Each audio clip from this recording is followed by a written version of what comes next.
Hey everyone, and welcome back to our channel. In this video, I'm going to compare Sanebox and Fyxer to help you decide which is the best email productivity tool to use right now. Sanebox uses AI to automatically sort your inbox, filter out distractions, and prioritize what matters most. It works across major email providers without requiring you to switch apps. You also get features like reminders, snoozing, and digest summaries that help cut through the noise. The downside is that it's subscription-based, so you will need to budget for ongoing cost. Now, Fyxer takes a different approach. Instead of just AI, it combines automation with virtual assistant-style support.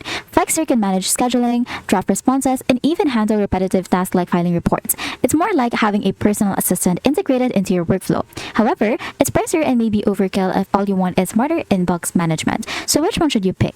If your main problem is email overload and you want something lightweight, Sanebox is the better fit. If you need a broader productivity assistant and don't mind paying more, Fyxer delivers more capabilities. Personally, I prefer Sanebox because it's simple, effective, and does exactly what I need without adding extra complexity. But if you want a true assistant experience, Fyxer might be worth the investment. And that's it. Thank you for watching, and I'll see you in the next video.